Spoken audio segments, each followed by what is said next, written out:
شعراء فاق آیت جس میں وہ ذوالخویسرہ التمیمی گستاخ رسول کا ذکر آ رہا ہے.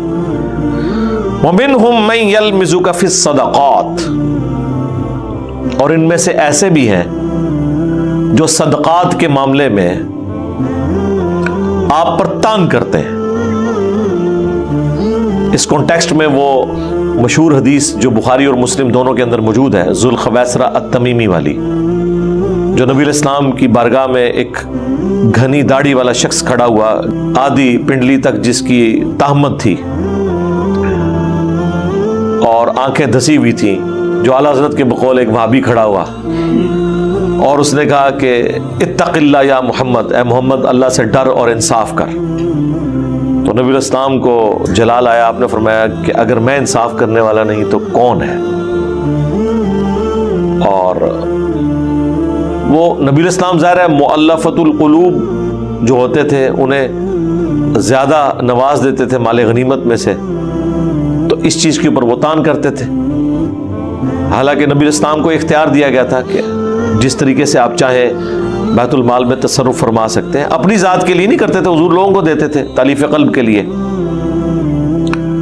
تو وہ تان کرنا شروع ہو گیا. تو نبی علیہ السلام نے اس کی حالت دیکھی تو حضرت خالد بن ولید، حضرت عمر فاروق رضی اللہ تعالیٰ عنہ اور بعض صاحب نے کہا یا رسول اللہ اجازت دیں اس کو ہم قتل کرتے ہیں. تو آپ نے فرمایا چھوڑ دو، لوگ کہیں گے کہ محمد اپنے اصحاب کو قتل کرواتا ہے. اس کی نسلوں میں بھی لوگ پیدا ہوں گے خارجی جو دین سے اس طرح نکل جائیں گے جس طرح تیر اپنے شکار میں سے آر پار ہو جاتا ہے اور اس کے ساتھ خون بھی نہیں لگا ہوتا. جب ایک طرف سے شکار میں انٹر ہو کے دوسری طرف سے باہر نکلے گا تو اس کے ساتھ خون بھی نہیں لگا ہوگا. اس طرح یہ دین میں سے نکل جائیں گے، یعنی دین کا کوئی اثر بھی ان کے اوپر باقی نہیں رہے گا کہ کچھ عرصہ انہوں نے دین میں گزارا ہے. اور اگر میں اپنے زمانے میں انہیں پاتا تو قوم عاد کی طرح انہیں قتل کرواتا. اور اس حدیث کا اینڈ ابو سعید خدری کے ان الفاظ پہ ہوتا ہے کہ یہ وہی لوگ تھے جنہیں ہم نے نہروان کے مقام پر مولا علی علیہ السلام کے ساتھ مل کر قتل کیا تھا، یعنی وہ خوارج تھے. اور بخاری مسلم میں موجود ہے کہ نبی علیہ السلام نے فرمایا کہ اس مخلوق کے بہترین لوگ ہیں جو انہیں قتل کریں گے. اور بخاری مسلم میں آیا کہ ان کی نشانی ہوگی یہ سر مڑائیں گے، اور ان میں ایک شخص ایسا ہوگا کہ جس کا ایک بازو نہیں ہوگا بلکہ اس کی جگہ گوشت کا ایک لوتھڑا لٹک رہا ہوگا. اور جب سیدنا علی رضی اللہ تعالیٰ عنہ نے قتال کے بعد ان کی لاشیں ایک کنویں میں ڈھیر لگایا گیا تو سیدنا علی نے، بخاری مسلم میں آتا ہے کہ اپنے ساتھیوں سے فرمایا کہ ذرا وہ لاش تلاش کرو اس شخص کی جس کے ایک بازو کی جگہ وہ گوشت کا لوتھڑا لٹک رہا تھا. تو ساتھیوں نے تلاش کی، لاش نہیں ملی. پھر مولا علی خود چلے گئے، بخاری مسلم کے الفاظ ہیں. انہوں نے لاشیں ادھر ادھر کروائی تو سب سے نیچے اس کی لاش ملی. تو صحابہ کرام نے پھر نعرہ لگایا صدق رسول اللہ، رسول اللہ نے سچ فرمایا تھا. اس وقت جا کے نا جو تھوڑے کمزور دل لوگ تھے انہیں یقین آیا کہ حضرت علی نے جو قتال کیا ہے وہ سچا کیا ہے. پہلے لوگ ڈاواں ڈول تھے کہ یار اتنی لمبی نمازیں پڑھنے والے لوگ ہیں، لمبی داڑھیوں والے ہیں، ہمارے ساتھی ہیں، ہماری محبت میں ہمارے خلاف ہوئے کہ معاویہ کے ساتھ تحکیم کا ایشو کیوں کیا رضی اللہ تعالیٰ عنہ. ہم تو نام ظاہر ہے احترام سے ہی لیں گے. تو اب ہمارے ہاتھوں قتل ہوئے ہیں. اس پہ میری تفصیلی ویڈیو بھی آ چکی ہے تحکیم کے مسئلے پہ، خوارج کے اوپر بھی. نبی علیہ السلام نے فرمایا تھا قرآن کثرت سے پڑھیں گے لیکن حلق سے نیچے نہیں اترے گا. یعنی مراد یہ کہ قرآن پڑھیں گے اس کے مفہوم پہ عمل نہیں کریں گے. اس کا یہ مطلب نہیں کہ درس قرآن دینے والا خارجی ہو گیا. تو یہ جو ذوالخویسرہ تمیمی تھا بنو تمیم سے تعلق رکھتا تھا.